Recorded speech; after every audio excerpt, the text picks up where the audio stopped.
Бул туурада мен изилдеп дагы көрдүм. Чындыгында бир 2000 метр бийиктиктен өткөндөн кийин самолет ал -40 градуста ошол артыдагы ысык чыккан түтүн баягы испарение сыяктуу болуп туруп ээси калпалат экен да. Ошондой нерсеге элдер ой жүгүртпөй туруп эле бир ой мына бийлик элдерди уулап атат деген бул өтө эле бир ойлонбой сүйлөнгөн нерсе да.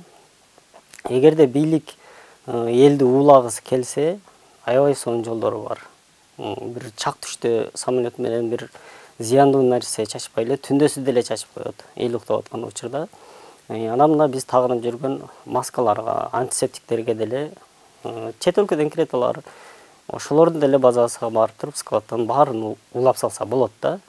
Анан кантип эле ушул бийлик элге жамандык кааласын, кантип эле ушул элди уулагысы келсин, ошол эле уулагысы келген адамдардын өздөрү ушул шаарда жашайт, тууган урук, бала чака алардын деле ууланып калышын каалабайт да алар.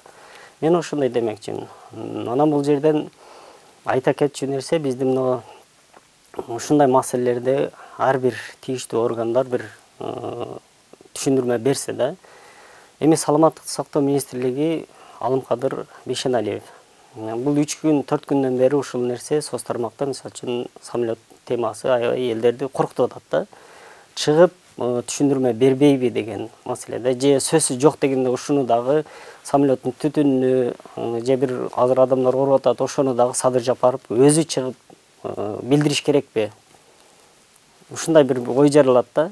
Анан мисалы үчүн азыр бир 10-15 күндөн бери эле элдерде бир кызыктай оору пайда болду. Мисалы үчүн бардыгыныка окшош, чүчкүрбөйт, жөтөлүп, температура болуп, бул не болгон оору, кантип дарыланыш керек? Ушуну мисалы үчүн Саламаттык сактоо министрлиги чыгып билдирип, жол жобосун айтып, сактанчу жерде сактангыла деп айтып кетсе жакшы болмок. Азыр эл мындайча айтканда баягы ибинсине болуп эле калды да.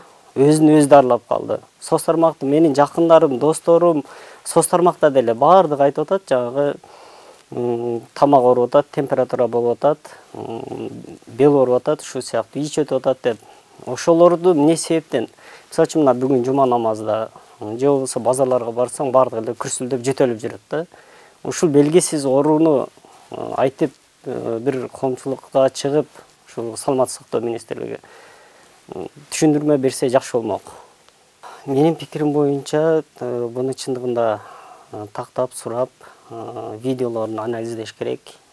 Себеби дегенде, мен ага 100% ишенген жокмун. Себеби мен ол аэропорттун ылдыйын жагында көлдөр бар, бош убактында мен көп балык тутам да.